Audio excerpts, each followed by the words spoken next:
This is the Above Average Podcast, and you are listening because you want an above average life. Hello everyone, and welcome back to the Above Average Podcast, where we talk to above average people about their above average lives. Today we have, and I was told not to refer to it as one, but I'm going to because it sounds cool, a money saving expert, Yvonne Quinn. So welcome to the show. Thank you very much, Adam. It's very nice to be here. Amazing. So just tell me a little bit about how you came to do what you do and giving advice on money. How did you get into that? Because it's very specific. It was by accident, really, actually.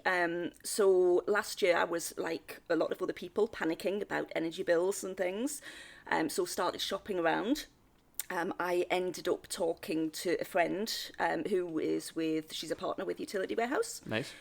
So I had a chat with her. She did a quote for me, ended up saving me money. So I signed up and then kind of thought, if I'm saving money, I can then help other people save money. Yeah. So started doing that. And then it was probably 2 to 3 months after that, I thought, I'm going to start an Instagram page. And originally, all the Instagram was meant to be was tips on saving energy. So saving money through saving energy. Right. Yeah. And then once I started doing that, it's kind of evolved a little bit, because once I started, I thought, well, you don't just save money on energy, it's everything else. And it's, it's the whole money management thing and saving and budgeting and all that kind of thing. So it's evolved a little bit from when it first started. Nice. So are you and this friend of yours now besties because she saved you a few quid? Is that how it works? Well, yeah, she's on my Christmas card list. Exactly. Amazing. So I read in your Instagram bio, actually, I took a quick look through your Instagram, a little bit of research for this. Mm-hmm. You were on BBC Radio at Newcastle. I was. How did that, because I tried to find that interview, and do you know how hard it is to find someone's specific interview on BBC Radio? It's hard. Is it really hard? It was hard. I was like, I want to listen to it before we get you on, and I couldn't find it anyway. So. Oh, really? Yeah, no. Wouldn't you think they'd have a little catalogue of interviews that they've done? You would think, wouldn't you? You would think. BBC, get your shit together. Yeah. So, probably get cancelled for telling the BBC to get their shit together. But so how did you end up on the radio? Because that's quite a big thing. I have absolutely no idea. Honestly, I remember somebody contacted me on Instagram, just sent a message saying, we'd like to potentially do an interview. And I was just like, what? Nice. And then I saw, I think, the friend with Utility Warehouse, is friends with this person. So I messaged her and said, oh my God, I've had this message. And you know when you're half thinking, oh, it's spam. Yeah. It's not real. And she said, oh, no, yeah. Oh, she's lovely, blah, blah, blah. And it'll be like a research telephone call, and then with a view to getting you on the radio. So I was like, nice. All right, okay. And I was like, oh my God, but she was like, just do it. But I was a nervous wreck leading up to it, but no idea how they found me. I have no idea. Because obviously, like, to get on the radio, you must need to know your stuff. You know what I mean? So did you when you went in, were you worrying about sort of your background knowledge? Did you worry about, do I know what I'm talking about? Or was there just like the nerves for the radio? It was the nerves for the radio, because the initial chat, I was very clear, like I had just said to you before, I am not an expert. I don't pretend to be an expert. I'm just somebody who has learned along the way. And it's shocking. It's not taught in schools. Money management, no, it's not. No. So you have to learn it yourself. And there's books you can read and things like that. So I wasn't worried, because in the interview beforehand, she did what you've just done now, a little bit more about my background, how I got started, and it was very general tips, money saving tips for Christmas and energy saving tips and things like that. So it was very general. And the interview itself, I know you couldn't find it, I was probably on the phone for about 20 something minutes. Nice. But they cut it down, obviously. Yeah. So it was cut down to like 7 minets. So it was all right. At least they made you sound good, like you knew what you were talking about, right? They didn't just cut out the worst bits and No. Yeah. Because I would love to be on the radio, but I feel like for what I do, I think I'd probably not be sure what to talk about, to be honest. Like, I think, you would. Yeah, like I'd love to talk. Obviously, I'd love to talk about self-help and things like that. And one of the things that I know I wanted to talk about with you was money management in school, like we just mentioned. So, what specifically do you think you would teach a child in school? Like, if you had your way, if you could go into a school, change the education system, what kind of stuff would you teach the children? Even, I think it should come under life skills, because you leave school and you have absolutely no idea, even about like mobile phone contracts, Yeah. the bills that you have to pay, the council tax, the water, the TV license. And, like my daughter's at uni now, so she's in student accommodation. Yeah. And when I was saying to her, about TV license, and she was just, what? Yeah. What's that? And she just didn't have a clue about anything. And I just think it's wrong. This school is supposed to, yes, they're teaching you, maths and English and all this kind of thing, but they should be teaching you life skills, so that when you leave school, and they should be teaching you how to budget, how to plan, even things like, meal planning and making a shopping list, just the basics really, but they don't do any of it. Do you think then it would come down to the parents more so than the school? So if the school sets up a basic education, would it then not be up to the parents to get their finances in order and then show and, teach by example, do you think? It does, definitely, but look at the state of a lot of people's finances, and how can you teach your child something if you don't know it yourself? Exactly. And they don't listen. The children don't listen, they watch, which is massively important. So I think, I mean, if I was to look at my sort of background, like my family, we are not well off. We've never struggled. You know what I mean? We're not like, keeping our head above water, right? But we've never really been a family where we've talked about finances, we've talked about budgeting, or we've had to cut back on a few things, Adam stopped eating out of house and home and stuff, do you know what I mean? Like things like that. Or you need to start paying your way, stuff like, which is fine. Yeah. But I think for a lot of people, like their parents, either they do, I've got a lot of friends whose parents have instilled this massive worry about money into them. Yeah. And I think everyone now is just worried about money. Like we've got loads of friends, we go out and it's like, oh, they're skinned. And it's like, how have you got into this stage? So the next question I had for you was, obviously people spend money on shit. Let's be honest. People spend so much money on pointless shit, just stuff, right? So I saw you recently write a post on avoiding wasting money on Instagram. Yeah. So I've written it down in case you've, so just in case you're like, fuck, what post was that? Did I look like a deer in headlights there? I made sure I got you back. So as well, actually, this is Yvonne's first podcast interview, so I'm honoured to have you on as to be your first. You know what I mean? So yeah. But yes, how could someone avoid wasting money? How does someone who is struggling a little bit or feels like they're going on a downward spiral with money, how does someone avoid wasting their money? So, well, the first step would be to budget. And sometimes I think people hear the word budget and think, ooh, because it sounds scary. Really take it really right down to the basics, what you've got coming in, what you've got going out, and not waste anything. So like what I mentioned before about, in schools, they should be teaching people even how to plan meals. And it's things like, even before you plan your meals, have a look at what you've already got in. Because half the time you go food shopping and you buy something that you've already got in your cupboard. Or I don't do it all of the time, but I try maybe once a month. I literally empty my freezer and I make a list of everything. So even things like batch cooking. So I tend to batch cook and then it all gets put in the freezer. But then you buy more and then that gets put in the freezer. So once a month I take everything out, and I'll quite often be like, oh, I've got 3 cottage pies there, oh, I've got 2 curries, or oh, I've got some spaghetti bolognese. Nice. And then you think, great, that's 3 meals there's another 2 meals. And then you'll find when you do that, you don't have to do such a massive shop. So I think that massively helps. And then making a list of everything you need, being prepared, being like an organised. inventory. Yeah, do an inventory. And then plan your meals around that, and then make your shopping list based on those meals and buy what you need. Go. If I do my shopping online, because then you're not tempted by any of the deals. Oh, do you get like the delivery, like nice. Yeah.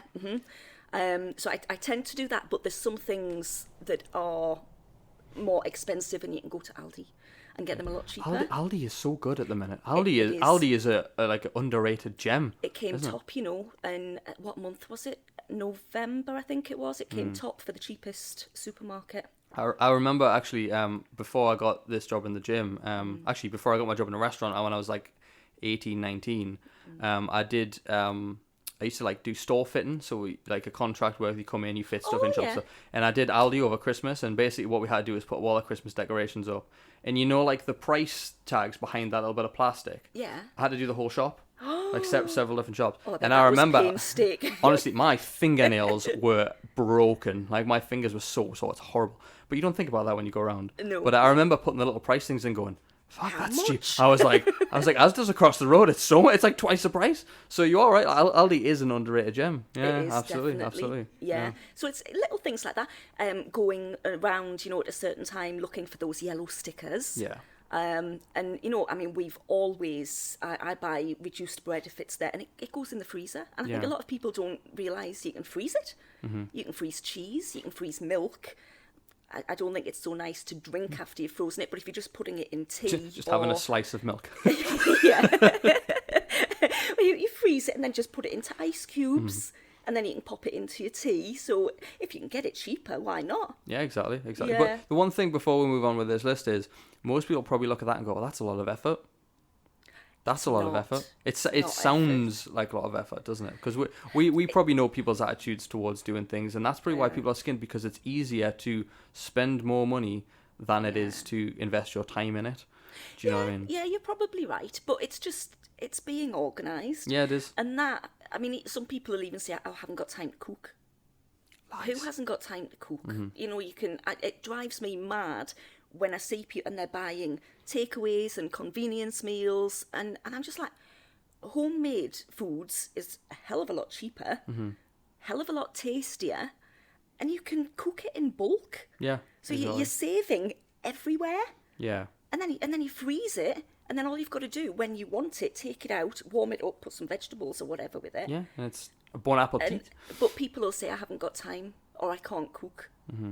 And it's the same. How long does it take? I mean, I'm talking once a month to go through what's in your cupboards and your freezer and your fridge. My fridge starts off full when I get the shopping, and it's empty by the end of the week. Yeah. But it's just like, we obviously worked in the gym and stuff. We hear that all the time with people trying to lose weight and stuff. I just got to take away because I didn't have time to cook, or I couldn't be bothered to cook, so I got this. And it's like, Domino's takes like 45 minutes to get delivered. Like, you have time to cook, do you know what I mean? In like half an hour. Yeah. Like a nice bung it in the meal. oven. You can bung some chicken in, some fish in, some, if you want to have some, little chips, oven chips or whatever. Not that bad. Air fryers now are like fast as anything. I love my oven. Do you know I don't use my oven?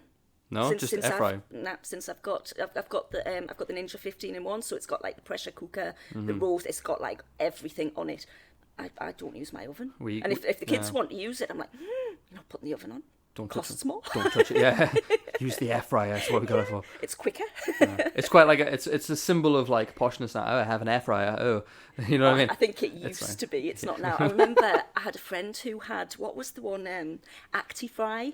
Right. She had an ActiFry, and I was like, oh yeah, and she raved about it, and I was like, oh yeah, that looks really good. How much was it? And she said something like £200. I was like, I'm not paying £200. We got my mum one for Christmas for 100, and I tried to put we had like Christmas Eve we made chicken wraps, and I threw loads of like diced chicken in, but I put too much in, and it kind of all stuck in this big lump of chicken, so we ended up having pulled chicken because I was just like shredding it off. But yeah, no, I love it. So yeah. Another one you had on here was invest in quality items. Yeah, so that's when I think of that, I think of like clothes and things like that. So you're far better. I know people can go to Primark and get something t-shirts. like really, really cheap, but they're not good quality. They don't wash well. They end up misshaped, maybe bobbly. Yeah. You're far better spending a little bit more and getting a nice quality t-shirt or whatever it is that's going to last. Yeah. And things as well, like having a sort of capsule wardrobe. I think the culture now, especially for the younger ones, and because of Primark, I guess, they just buy something, wear it a few times, and then think, bin it, get something new. Dare I say that women are the worst for that? Dare I say that for having lots of clothes? Can't argue with that. Not saying it's a bad thing, just watch your money. Watch your money, ladies. Yeah, I think it can be, and I think the sales are very dangerous. Yes. I've got an account with Next, which is great because it means that I can, if I'm looking for something, I can get it. I pick it up from the shop, I can take it home, try it on at home, take it back, and I haven't paid anything. And then once you decide what you're going to keep, you can pay it. Nice. But I get emails in advance of all of the sales. Nice. So it's like VIP. And I got one before Christmas, and next Christmas sale is my favourite sale. I was one of those that used to get up on Boxing Day like 4 at a.m. 5 o'clock and be in next for it opening. And this year, I was really good. I haven't. I just thought, I don't need anything. Yeah. Or what I do now, if I do go shopping, I look and I might think, oh, that's nice. And I try it on, and I always ask myself, do I love it? Mm-hmm. And Yeah. if the answer is no, it goes back. Do I want or need as well is a good question to ask yourself. Yeah, definitely. I was kind of always told that if you can't afford it twice and you would be happy to buy it twice, do you really need it? Ah, that's good. So so I tend to look at that, and I tend to turn away from a lot of things. Yeah. Because of that. But I used to be the guy I used to wear Primark stuff all the time, and I'm quite a fan of just plain black t-shirts, and Primark was the way to get it. But they fade, they're not great, they shrink really easily. And then I'd find myself spending double what I probably could have from H&M or Next or something like that. Do you know what I mean? So, I think it's the culture, though, isn't it? We've got a horrible culture, really. I think it's everyone, especially the younger ones. I think that they want everything now. Yeah. And they Instant don't see gratification. why they should have to wait for it. Well, that's just like Amazon and.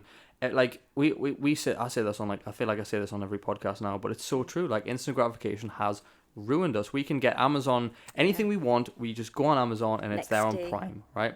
Remember when you used to have to order it and you didn't know whether it was in stock? Sometimes you used to have to go down to the shop because it didn't have online shopping. You know what I mean? You had to wait for a movie to come out. Now you can illegally stream it. If you wanted to meet someone, you had to get dressed. You had to do your hair nice. You had to go down the pub or the local club, whatever, and go and talk to someone. Now you just sit looking like a mess covered in chocolate wrapper swiping on Tinder. That is, do you know what I mean? And it's just this instant world. But you are right. I would say it's like people do blame the younger generation. I'm part of that younger generation. I'm 26. Like I'm part of that generation. But it is true. We have very little patience and impulse control, which I know is another one on your list as well. So, what does that mean exactly for anyone that might think? So exactly what it sounds like. You buy on impulse. So you see something you like and you just think, yeah, I like it. I'm going to get it. No thought into it whatsoever. Do I really like it? Does it really look nice? Am I going to get the use out of it? Is it worth the money? Yeah. Just no thought whatsoever. Just, yeah, I like it. I'm going to buy it. And then probably regret it. Buyer's remorse, bought too quick. Yeah, 100%. What about comparing prices? I know you talked about this one as well. So when you say comparing prices, do you mean going through like comparison sites for things, or do you mean like from shop to shop? Both. I think so. When my car insurance is due for renewal, I will go on the comparison sites. And I looked at this actually because I couldn't remember how far in advance. I had a month in my mind, but I checked, and Martin Lewis says 23 days. So 23 days before it's due to be renewed. You get on those comparison sites and start looking at prices, but then for everything else as well. And my first thing, I know you've already mentioned Amazon. The first thing I do if I'm going to buy something is I go on Amazon. Yep. And one of the reasons I like Amazon though is because of the reviews, and you can see customer photos as well. So it's really good to get an idea of what price you can pay and the quality you're going to get. But then, look around at the different deals as well, especially this time of year because the sales are on.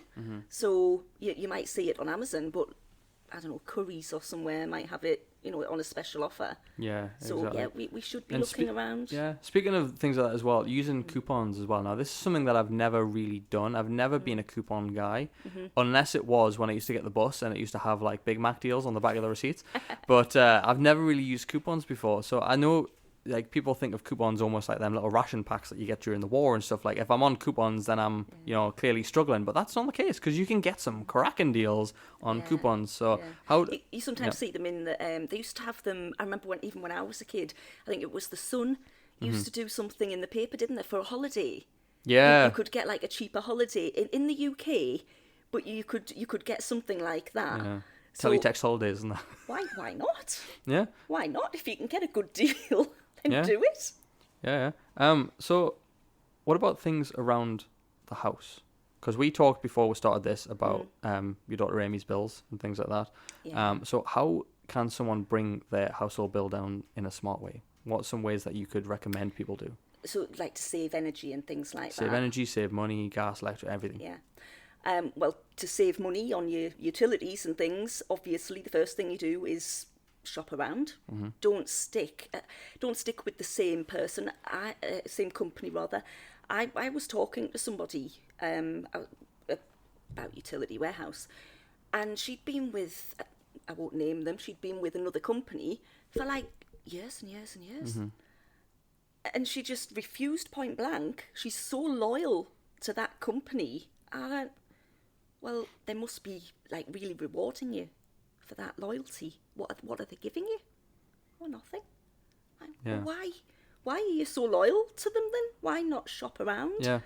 I just think it's crazy. So definitely shop around, get the best price for everything. Yeah. You know, your gas, your electric, your broadband, your mobiles, your just anything you can. You shop around. Also, threaten to leave as well is a good strategy. That works.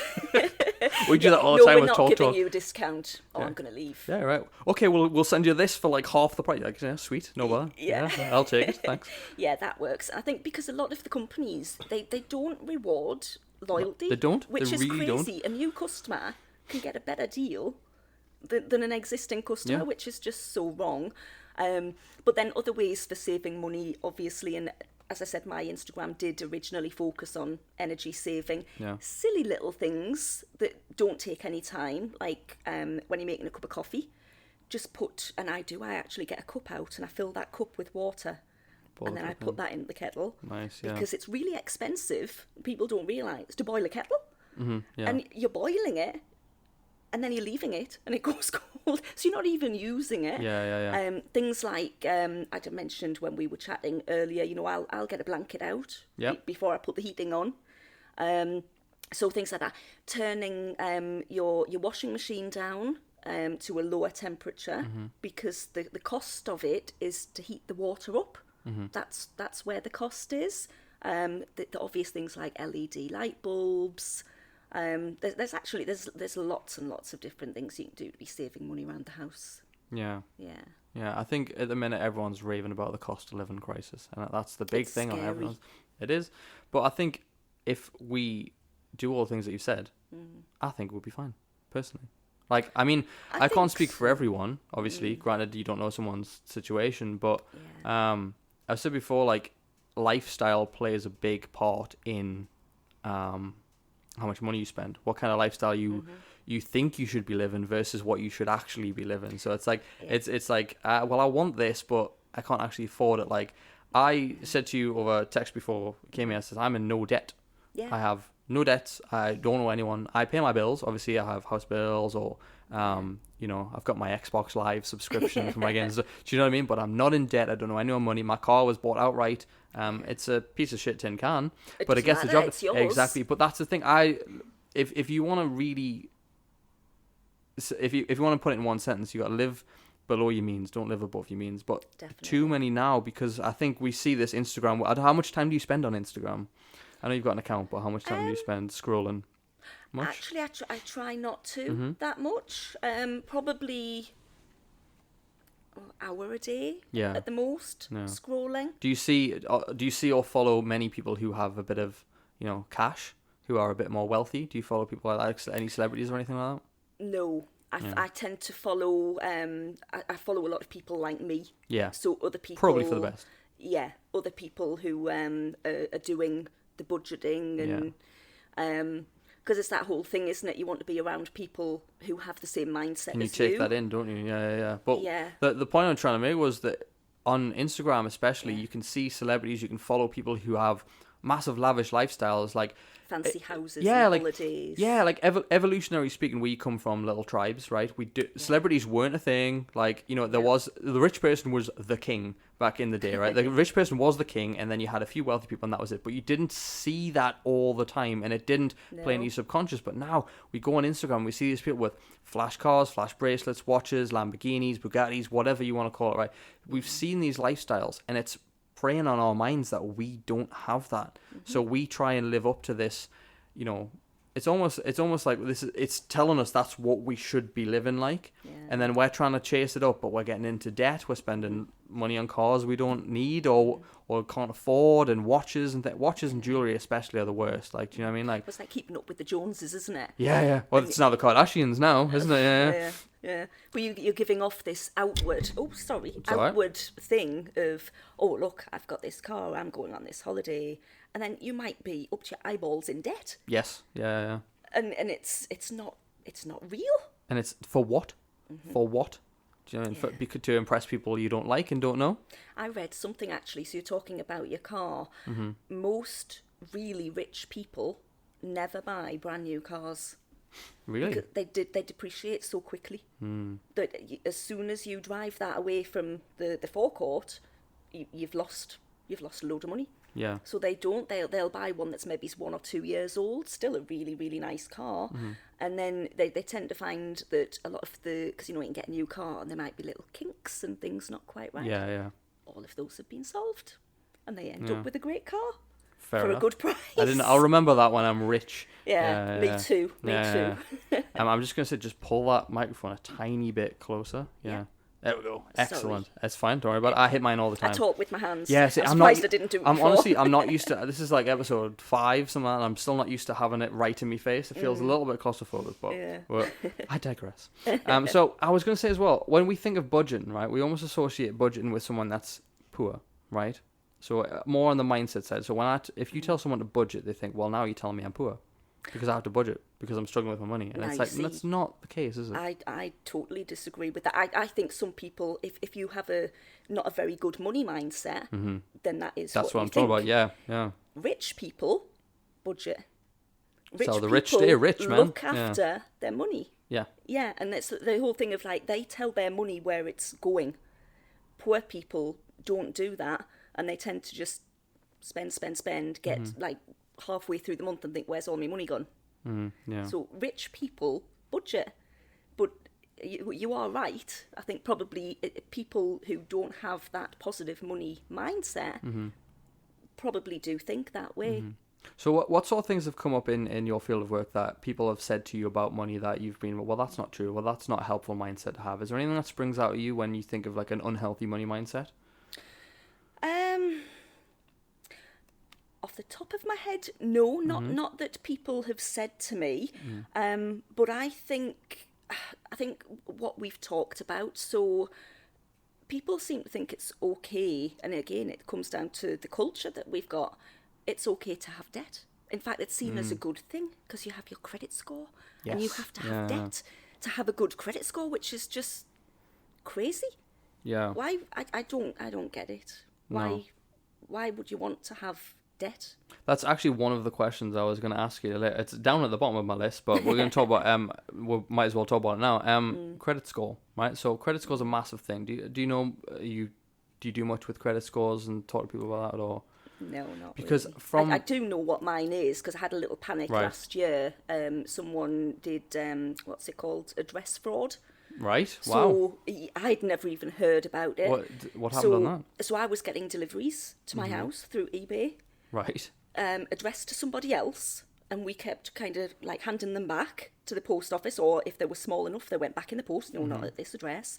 And then eventually, this went on for a good 6 months. Wow. And then we tried. We got onto eBay. They couldn't do anything. And then eventually, I got a letter from the bailiffs. Wow. Like, we're going to come round, and I was just like, this person does not live here. Yeah. So I only found out. I kind of Googled it and found there's a fraud department that deal with this. Wow. So I rang them, and they said, "Oh, no problem. You just need to do this." I think they gave me like a crime number or something. But after that happened, and then I still, for a little while, got letters from bailiffs, so I was having to send a letter to the bailiffs saying, you know, this person, this is the crime number, this person does not live here, he has never lived here, don't know who he is. So it was really quite stressful. So when that happened, I was like, oh my God, has he got any debt like through this address? So then I did look at the credit score. And then what I did, I had a little panic. And I got a credit card thinking, right, okay, I need a credit card. Your payments are protected. And I got one, but I got one and I paid it off every month. So I used it for, you know, the shopping and everything like that and paid it off every month. But I'm not using it anymore because I've kind of, my panic levels were up here and they've come back down to normal now. But I think credit cards can be really bad. Yeah. I think they can be dangerous because even some people, I was good and I made sure I paid it off every month. I think for some people, though, they get a credit card and they have the intention of doing that. But then, you know, they might see something in the sale or they might book a nice holiday in the sales and next thing you know, they can't pay it all off. So, and it's a downward spiral. That's the problem with paying with money that ain't yours yet.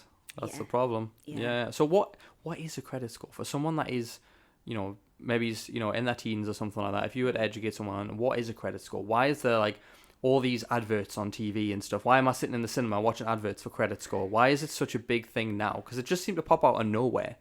Because, and this is what I've just said a little while ago, it's our culture just seems to be totally acceptable to have debt. So you think it's culture related then?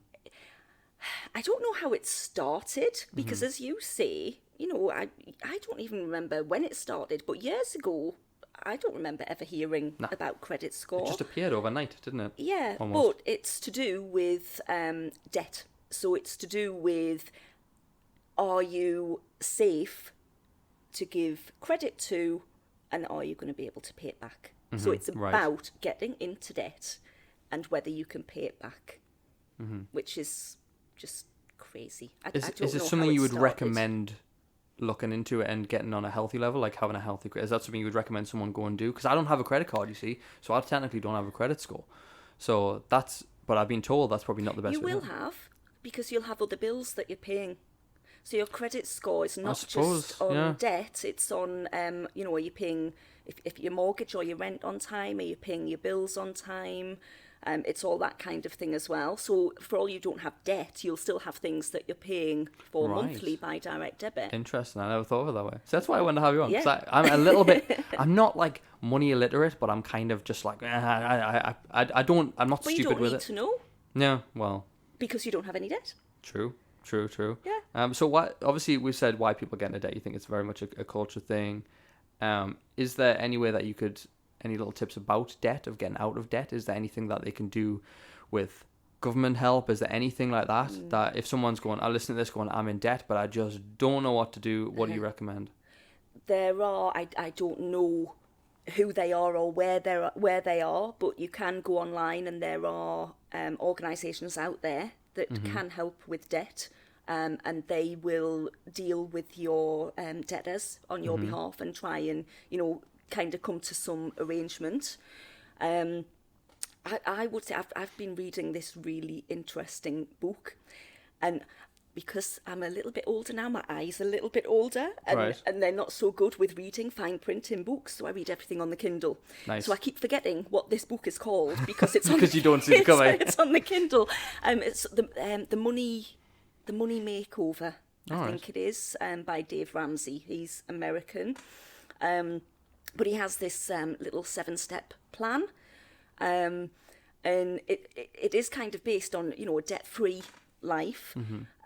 So his first step is to, as soon as you can, save £1,000 emergency fund. Right. And that's just, you know, it's just there, not to be dipped into. It's just there for if something happens. Then your next step after that is to pay your debt off as quick as you can. So you've got that little bit of emergency fund there. Literally, as much as you can, pay that debt off and get rid of it. I know that sounds as if I'm being a little bit flippant about it, because if you're in debt, you probably haven't got the money to pay it off. But it comes down to, you can talk to some people and they're like, oh, I'm skint. You know, they've just been and had their nails done. You know, they're going out tonight. See, that's the thing, though, isn't it? It's you'll always find money for what you really want. You'll always find, but if it's just something that you like, don't see it as a priority. Debt isn't sexy. Debt isn't sexy. Not at Nails all. though, ooh, glam. You know what I mean? And going out tonight. And going out, getting pissed. Yeah. Yeah. Finding money for tabs, finding money for alcohol, finding Yeah. money for takeaways, finding money for oh, it's Friday, I'll treat myself. It's like if you're in debt, get your priorities straight. 100%. Yeah, 100%. get out of debt. And then little things like once you are out of debt, then even things like, and I'm doing this at the minute, I normally pay for my car insurance just monthly. It's just, you know, it's one of those, I think most people probably do. It's just easy, you pay monthly. But it's cheaper if you pay it annually. So I've started, have you heard of sinking funds? No, I haven't. So you've got like your emergency fund, which is, as it says, it's for emergencies, and then you've got your sinking funds. And I used to do this, but didn't know it had a name, and the name is the sinking fund. So, for example, I knew a few years ago we were going out for Christmas dinner. The price for Christmas dinner is extortionate, and there are 4 of us. And then you've got your drinks on top of that, and taxis on top of that. So I started at the beginning of the year just putting so much and labelling it as Christmas. And that's called a sinking fund. Right. So you can have one for, I've got one for the car, which includes, you know, it'll be money for the car insurance, the MOT, the service, any mishaps, you know, if I need new tyres and things like that. So you can have different sinking funds. So by doing that, you're going to save money as well, because you're going to pay less because you're not paying for it over 12 months. And then once you've got rid of your debt and you can start saving into them, build your emergency fund up to either 3 or 6 times your salary. Right. So 3 times your salary if you're employed, or if you're self-employed like we are, should be 6 months. Right. But it's a really interesting book, and his whole philosophy is you don't want debt. Yeah. And he'll go as far as to say, we've been sold this lie. We've been sold this lie that you have to have debt, and it ties into that credit score. You have to be in debt to get a good credit score. And you're like, well, why? Why do I want the debt? When you think why about do I have it, to have the credit score? Yeah. Yeah. I've never thought about that, but now you're piecing it together for me. I'm like, oh, shit. Yeah. The only thing that you can't get away from is the credit score will impact getting a mortgage. So if you're wanting to buy a house and get on the property ladder, then your credit score does have to be good. I haven't looked into it, but like I said, your bills count towards that credit score. So I would say for anybody in that position, have a look and see what your credit score is. Yeah. I would hope you don't have to go into debt. Oh, yeah. To increase well, it. That was something. So I worked in a restaurant for 7 years, right? So I saw loads of people come and go in different stages of their life and whatnot. Yeah. Like that worked there, not just guests. But a lot of people found you really struggle in those sorts of jobs to get a mortgage on a place because of the fluctuating income. So obviously you're not like the hours change per week, the tips included, things like that. So it's actually, if you're in one of those, just as a side note, if you're in one of those industries, it's very difficult to actually, you can't do it. It's not impossible, but it's very difficult to actually do. So my next question for you as well, just quite simply, is there ever an acceptable time or acceptable reason to borrow money from someone? Not a loan shark, but is there ever a acceptable time to look into taking a loan out or anything like that? Is there ever a time where you would recommend somebody do that? I think unless, obviously, if you're able to save the money in advance, then that is the way to go. Right. But life is life, and emergencies crop up, and unfortunately, you have no control over those emergencies. So if you haven't got an emergency fund in place or some sort of other savings set aside for those incidentals, I would say you've pretty much got no choice in case of an emergency. What I would say is what you've said, definitely no loan sharks. Yeah. Go down the legal route. Yeah. there can be sometimes be problems borrowing from family. It can cause problems. Rifts in the family, yeah. Yeah, because, you could borrow money from a member of family and then you've still got to live. Yeah. Life doesn't stop. So, you might, I don't know, you might have a night out or something and then that family member's thinking, hang on, you're spending my money. Why are you going out? Yeah. Give that to me. That happens though, doesn't it? It happens where you're like, oh, lend us 40 quid so I can take the Ben to school or whatever. And it's like, I need petrol. It's like, all right, cool, no worries. And then like you see them on a Friday night, it's like, where did you get that money from? How much petrol did you put a tenner in? And then court? Yeah, exactly. You know what I mean? And just people's attitude like that. Like I don't deal with people like that. I'm sorry, but there's if one of my friends wants to borrow money, I'm gonna vet them, right? I'm gonna literally sit them down and be like, what are you gonna use it for? How much do you need? And when can you pay it back? Not to sound like a dickhead, but I'm like, at the end of the day, I'm not like wealthy, but if you're struggling, I want to help. But at the same time, you now owe me that money. Do you know what I mean? Like, you should almost have like a contract between you. I think it needs to be very business-like. You should have that anyway if you're a friend. I think you should have like a loyalty and a responsibility to pay your friend back. Of like, course, do you know what I mean? should. Like if me and my friends go out for lunch, like Monzo is quite good for this actually. Have you looked into a Monzo card? Yeah, you can have your different pots. Yeah, and it tells you exactly what you're spending. So I didn't actually write a question about this. This has just come up in my head. So I got a Monzo card so I could spend it in Norway. We went on a cruise and whatnot. And it was really good for spending abroad because there was no extra charge or anything. But it also, what you can do is with Monzo as well, you can, if your friend has a Monzo card, you add them as a contact on Monzo. Right. And if there's a bill, you choose to split between them. And you can choose the percentage that you split, so 50-50, 40-60, whatever. Or an amount, I think, as well. And then you just press it, they accept it, and then it's split.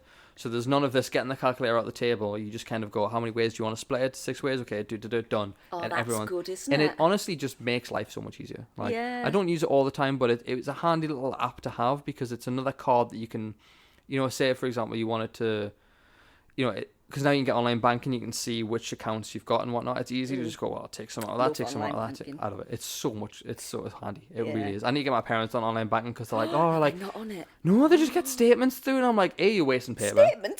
Statements. Tell us about it, right? And I'm just like, get online banking, and they just look at me like, what?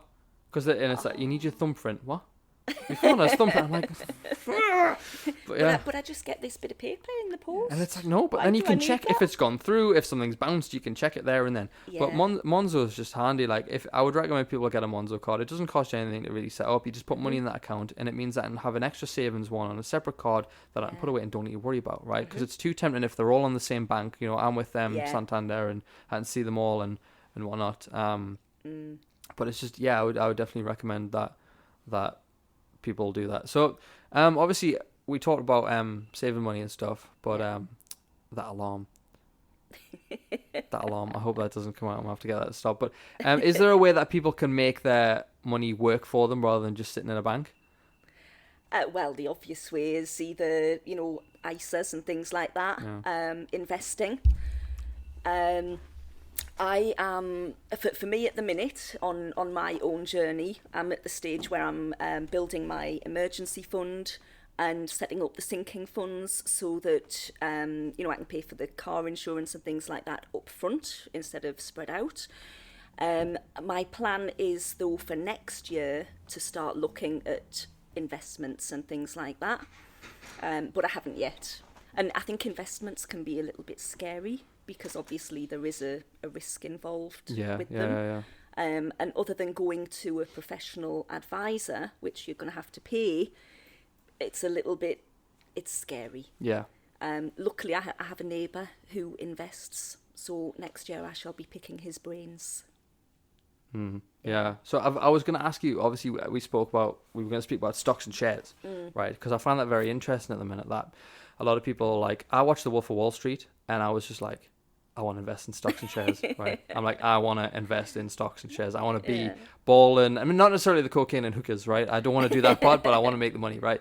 But obviously, like, have you ever looked into that much, or do you know much about stocks and shares? Is that something that you think you're going to look into, or? I'll look into it next year. Yeah.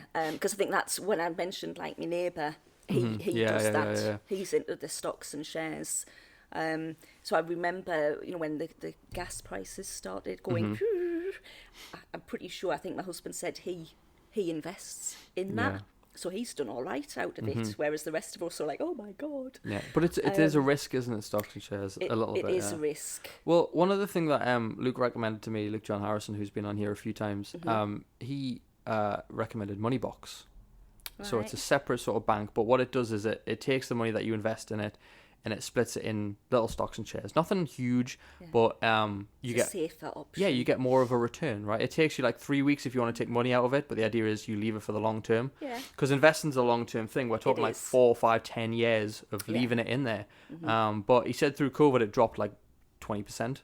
Like it went like minus 20% or something. So he was down like a few grand or whatever, right? But if it's long term, then you don't have to panic because you're not going to take it out. Yeah, but now then. it's plus 18%, so he's gone back up and better. past what he had. So whereas when you sit in a bank and interest rates like 0.1%, like people think, oh, I'm getting interest off my money in the bank. You are not getting interest off a bank. You are just not. No. You're just not. The other thing actually that I wanted to say was switch banks.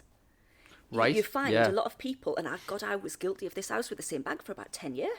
I think I've never changed bank. I don't think I've ever changed banks. Change banks. I changed, and again, it was from, I know I mentioned him before, Martin Lewis, my hero. What a saint he that man is an expert.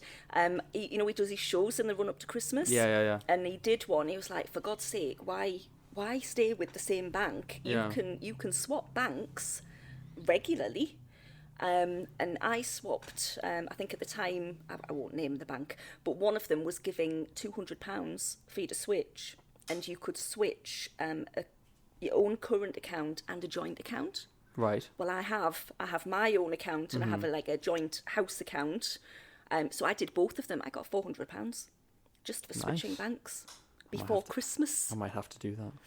I'll be waiting until next Christmas for that day. There's different, just watch it. I had a look recently, there is one, it's £175. So the banks just do different offers at different times of the year, but just keep an eye on it, but it's definitely worth doing. So it's and worth easy. just, You don't do anything. You open the account, you tell them what date you want to switch, and it's just all done. They transfer everything over, do all of your direct debits and everything. Nice. Yeah. I'm going to have to look into that. I've learned so much on this. I love it. But I'm curious, actually, more of the personal side. Is there anything that we haven't talked about that really annoys you or gets your back up about people's spending habits? Is there anything with money that really annoys you that people do? Or have we kind of touched on everything for you? I think we have touched on everything. Yeah. I think the main thing is when people are saying I'm skint and then they're still going out and having takeaways and things like that. And I'm like, it's cook annoying. something at home. It's going to be much nicer. Yeah, it's going to be quicker. And you're going to save money. People say to me like, oh well, eating healthy is expensive because obviously being in the gym world, it's like, no, it's not. Do you know how much Burger King is now? Do you know how expensive McDonald's can be? And McDonald's doesn't fill me up. I McDonald's doesn't fill me up. Do you know my kids? When my kids were younger, I don't know how old they would have been. They were maybe in like primary school, about 5, 6 age maybe, and we were going somewhere, but I think it was like a long way. And we said, oh, well, why don't we stop and we'll go to McDonald's. My son thought he was going to the farm because they had never been to McDonald's. Wow. He didn't know what McDonald's was. And he thought he was going to the farm. And I was like, oh my God. Oh, McDonald had a farm. Love it. Yeah. Do you think you were going to leave them there with the pigs and with the cows? Bye. Yeah. So things even like that, you know what you're saying, people will go to McDonald's and I mean, yeah, it's quick and it's convenient, but it's not very nutritious, is it? No, it's not. My dad's a big fan of my dad's like like he's just of that generation where they just like anything goes, just eat it, it's like done. And he always used to get like microwave curries, like these korma curries and stuff. They're right? horrible. Minging, right? But then we turned him on to how you can get I can't remember the brand, but it's like they do like loads of different Indian curry sauces and stuff, and you can get like two. It's like 2 for like £3 or something like that, right? And then a little bag of rice. It's like cheap as anything for a basmati rice or whatever. And then you get some chicken breast, throw it all together, and it tastes amazing. And now now he's like, oh, what sauce should I try this week? And it's just a case of you just try these things. It works out cheaper and it's nicer and it's more filling, and it serves 2 rather than just 1 as well. So. Yeah, that's good. I've just thought of another tiny little thing. When people are going shopping, we tend to now, and again it comes down to that like convenience, instant gratification thing, we buy pouches of microwave rice that'll go in the microwave for 2 minutes. But, they cost, depending what brand you get, or if you get a brand, anywhere from like 50p to £1, sometimes maybe it's even a little bit more. You can buy a big bag of rice for about the same price. Yeah, I'm guilty for that though, right? But I'll tell you why, right? Because I can't cook rice to save my life. I am a terrible. It's all stuck to the pan. It's burnt. I'm terrible. You need a microwave rice cooker. Fantastic. You tell me that after Christmas now. You tell me that after it's. I should have. I'd put that on my Christmas as I write it down for next year. I was like you. I could never. It was always sticky or it was stuck to the pan. And this is just you put the rice in, you put the water in it goes, and it comes out perfect. Well, like I'm gonna rice. I'm gonna invest in one of those and an air fryer for myself as well. Just to sort of round this up, because I've learned a lot through this, and I should have been taking notes, but I've got it all on recording, so it's fine. I'll go back through and edit it. I put a post on my Instagram asking, I said, I've got a money saving expert coming on. What questions should we ask them? So I got a little handful of questions. So some of them you might be like, oh, that's a daft question or whatever. So the first question, the first question we got was, see how you handle this one. What's caused the cost of living crisis? Oh dear me. Okay. Martin Lewis, done. Move on. If you listen to the news, the war in Ukraine, just the general global gas and energy price increases. Probably COVID, I would have thought. COVID, I think COVID was the start of the problems. Yeah. I think everybody came out of COVID in financial difficulty, and then it's just got worse from there. So when you add on, the fuel prices and then the war in Ukraine, I think those three things is why we're in the crisis we are. Good answer. I like how you got around that one. I've got to watch the news. There's a bit of sweat coming down there. Is it possible to live comfortably on your own on a minimum wage? Yes. Why not? Well, it's funny. I actually read this as well. So you know how say 80s and early 90s, right? It was quite often that you would live on your own. It was quite easy to live on your own. But then, I don't know how true this is, and it might be offensive to some people. We don't know. But apparently, because a lot more jobs were given towards women, because there was multi-earners, the price of everything had to go up to meet with the fact that there was now two incomes coming in. So right, because obviously you can't, I'm not blaming women, or this is just what I read. This is not, this doesn't have to be true.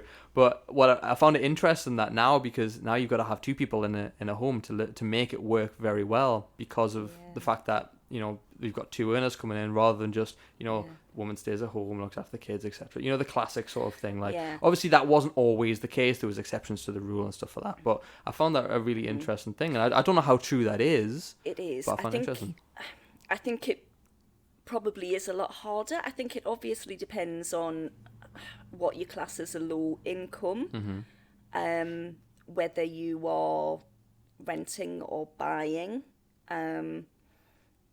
what sort of foods you're buying. Are you still having nights out? And I know I sound like I'm really bashing people for having nights out. I'm not. No, we're not. We're just saying there's a limit, right? There's a limit. But it's just something to think about. It comes down to those priorities.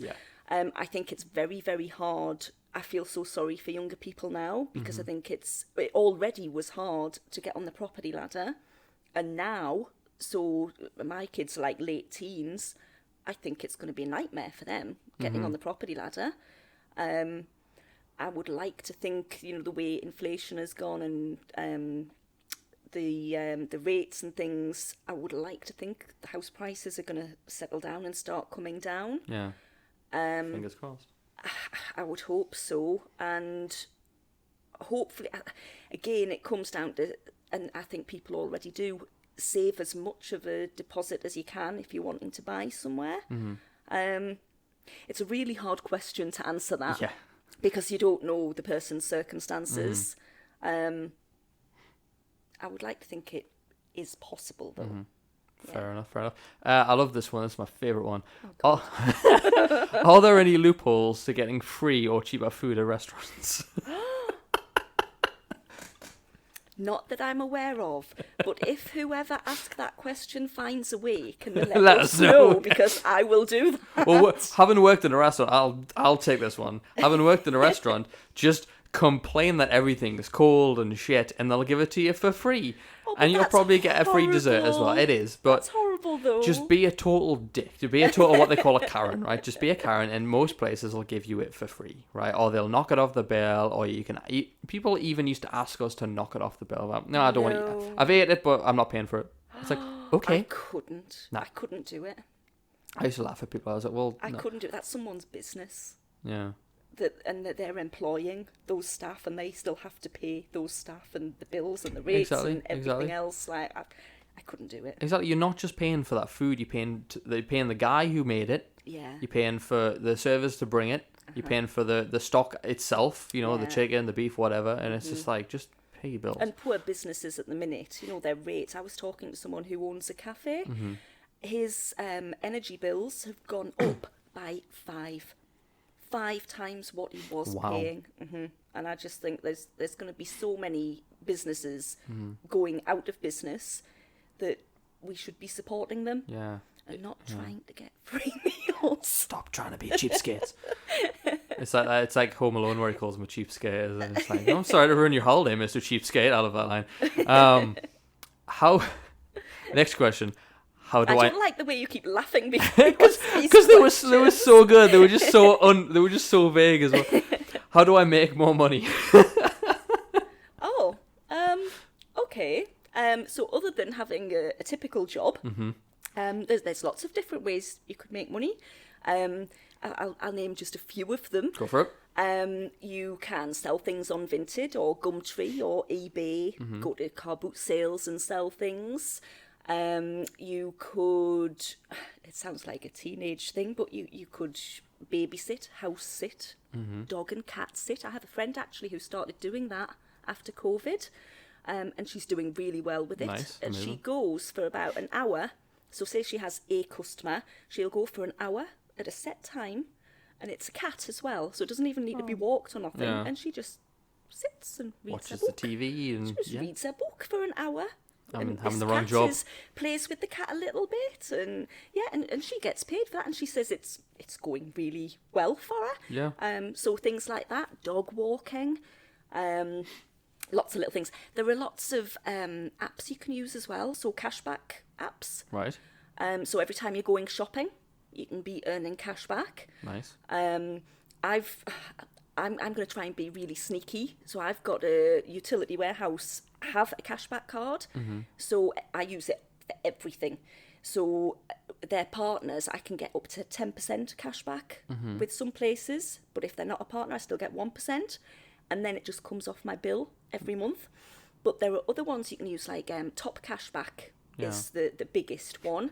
Just as Have a you side heard of tangent, it? so a lot of people say, have you seen the adverts of the guy who walks along, sort of like it pans along that way, and he's in a green jacket? Have you seen that one? I don't watch adverts. Oh no! So there's the Top Cashback advert. I get told I look like the Top Cashback guy Uh-huh. because he's bald with glasses and a ginger beard and this big green jacket. So that's what I get It's told. you. It is me. I am the Top That's your Cashback little guy. sideline, Guilty. isn't it? But you can use them, and you can get you get money back off things that you're buying anyway. So little things like that. Like a side hustle as well. Yeah. Yeah. So I make extra money sometimes by so I make a lot of Instagram reels and TikToks and things like that. Like obviously my editing skills, I'm quite good. Yeah. And people need that, so I do that. Yeah. And people are, like, if I take some pictures for people, do you know what I mean? Like it honestly like doesn't take much for especially older businesses who've been going a while who haven't quite grasped the social media technology side of it. If you can take pictures for them or do reels or TikToks or something, they will pay you because you're bringing in people and you're doing something that they don't know. Yeah. Also, solve rich people problems is something I heard as well. I haven't quite got to that stage yet, but if you Solve solve rich people's problems because they'll pay you more. And I was like, Yeah. that's a good idea. But Another how do I one, do that? ironing. You can do Ironing. ironing because I hate ironing. So you'll have people who'll be happy to pay somebody else to do their ironing. So if you're happy to do ironing, start doing that. I love ironing. I don't mind. I'm good at it. I hate ironing. I'm good Actually, at I it. don't iron anymore. Amy used to always say, since I started making her do her own ironing, it was a miracle. Nothing needed to be ironed. And then I kind of She's thought, listening to this going, thanks, Mum. yeah. But then I was looking at her and I'm like, if you're happy to go to school looking creased, you do it. I'm not doing your ironing. And she never looked creased. And I was thinking, how don't you look creased? So now I hardly iron anything. Amazing. Yeah, Nice. just gets hung up. My dad's one of them tumble dryer guys. Sticks it in the tumble dryer. They're and so expensive. it's a joke, isn't it? It's ridiculous, but It's one of the worst things you can use, I think, especially now with the energy prices. I think he's realised that now. So I haven't seen it on for a few weeks. So Yeah. I mean, because of the weather we've got now, and unless you're going to have your heating on 24/7, it could be a nightmare trying to get things dry. Yeah. I actually, I haven't for a few days because the weather's changed a little bit. I still hang my washing out. So does it freeze like a bit of coffee? No, I kind of look. I keep knocking this. Sorry. That's all right. It obviously depends on the weather, but if there's a little bit of wind, like that's gonna dry. And I put some out one day last week, and it came in practically dry. Nice. Not all of the time, but it's worth doing. It's better than having to put your heating on to dry it or use your dryer. True. Yeah. Yeah. Mm-hmm. Yeah. Amazing. So the last one. Yeah. Am I entitled to benefits I may not know exist? Quite possibly, but I don't know anything about benefits. I've never been on benefits. I know absolutely nothing about them. However, I do keep hearing stories about people not knowing they were entitled. Yeah. It's that, remember the PPI commercials that were always on all the time? God, yes. and they had a deadline. Don't miss it. Yeah. Are you entitled? You could have been missold. Yeah. Have you been missold PPI in the last 10 years? It's like, I don't know. I didn't know what it was. I can't remember 10 years ago. I remember 10 days ago. So yes, quite possibly you could be. I don't know how you would find out other than obviously the government websites. If I was looking, my first port of call would be Martin Lewis's site because he's bound to have something on there. And I do follow him actually on Instagram, and he did a post before Christmas, and it was people's little feedback, and I did see one of them said something like, I've just got this much money back that I didn't know I was entitled to. Yeah.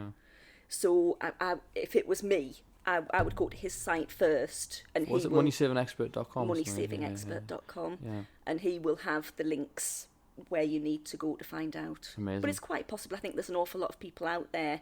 I think there's benefits that we don't even know exist. Yeah, probably. You gotta be very smart and intricate, and they don't tell you about all of them. So yeah, I would go to his website first of all, and he'll probably have links to different websites. We'll wait till Money Saving Expert 2 from Yvonne Quinn comes out. That website. Just steal all of his ideas. I actually glanced over a question that I totally forgot about. I saw a post that you wrote about having multiple bank accounts. Do you remember this one? Yeah. So the multiple bank accounts were. Do you remember them, or do you want me to rinse them off? You want me to rinse them off? So the multiple bank accounts. You had the business account. Yeah. You had a personal current account. Yeah. A household current account. Yep. Personal savings accounts. Yep. House savings accounts. Yep. Have quite a lot. Why though? Because I have. Well, other than the Monzo account, I have two. I've got a savings account, and I've got is it an ISA, I think, or is that the same one? I'm not sure. See, this is why I needed you on, because I need your help. So why have so many? What's the benefit to having all of those? For me, yeah, it just keeps everything separate. Right. So I know that's the business account obviously should be separate. Yeah, all your business goes in there. All of the business goes into there, and then it makes it easier. I don't know if you have to now actually, but I use QuickBooks. Right. I love spreadsheets. I have spreadsheets for everything. All my different accounts, I have spreadsheets. So I still use a spreadsheet, but I use it like as a transaction list, like a bank statement. Right. And then I check it as well. And I think that's something else that a lot of people don't do. They don't regularly check their banks. Yes. And whereas I go on. People go, I don't want to look at my bank today. I don't want to do. Yeah, I don't want to know how much I've spent. After a Friday night, I don't want to look at my bank today. I dread to think what my bank's like. Yeah, I've said that before. And don't get me wrong, I do sometimes. If I've had a night out, I'll have a look and think, oh, did I spend that much? £100 on Jaeger bombs, great. It was worth it. But yeah, so I check them regularly.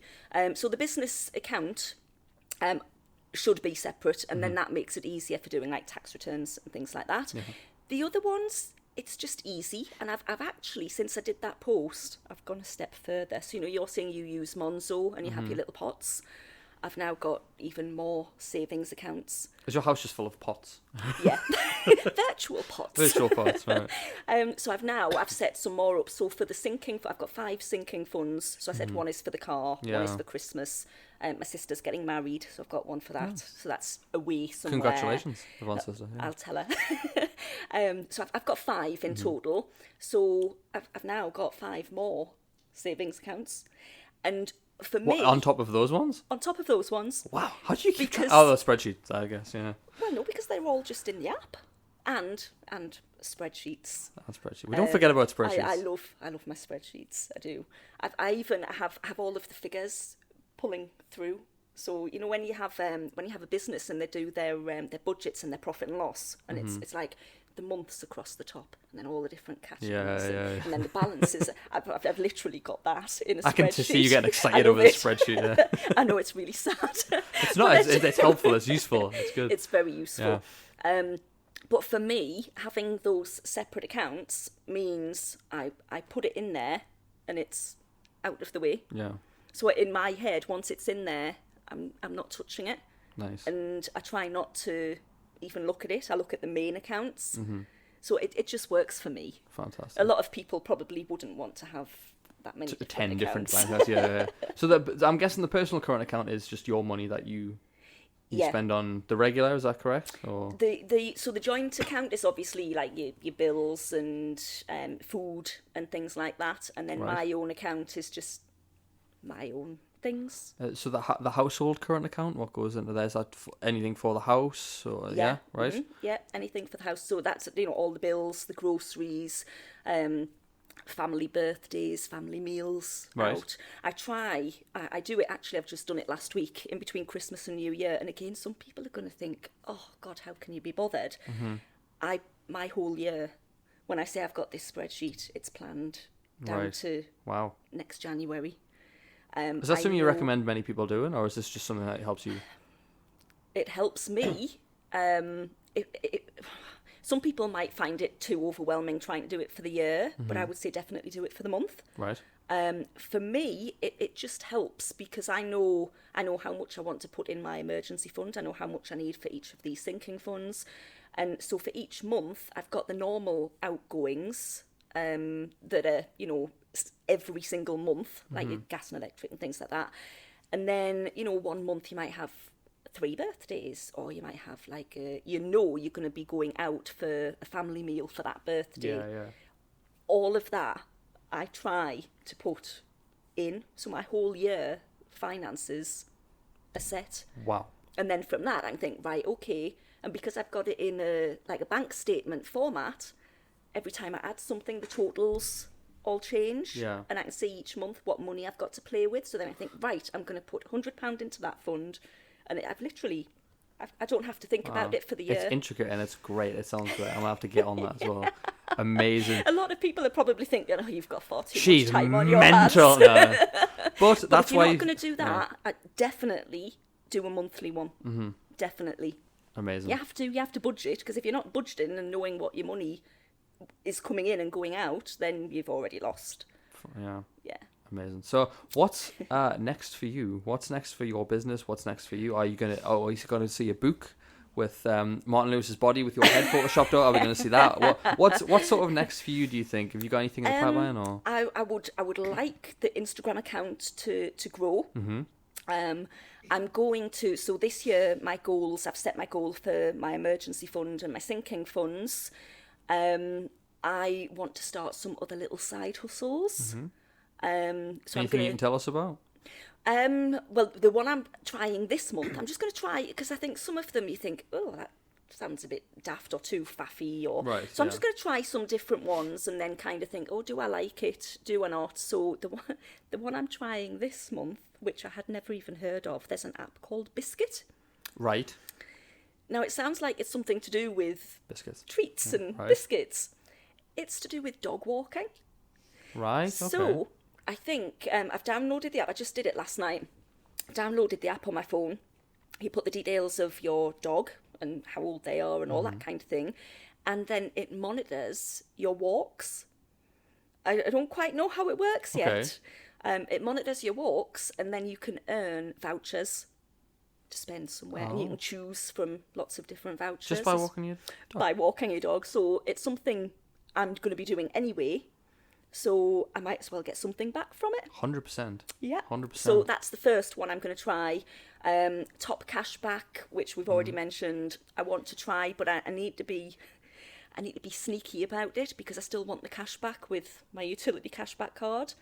Right. So I'll have to kind of figure out. I should be able to do it because I'll be able to. Have you used Top Cashback? No, I haven't. No. You can have it on your phone. I use my laptop a lot of the time, as I suspect you probably do. Yeah. You can add an extension to your browser, and then when you go on a website that is associated with that, it pops up. Oh. So I should be able to still get that cashback and still use my utility warehouse. So I'll be getting the cashback off that and the cashback off this. That's smart. So it's about being sneaky. And there's another one called, oh God, what is it? I might be getting them mixed up. Jam Donut, I think it's called. These names. I know they're making these weird. up on the spot. No, honestly. That one, I think you buy vouchers.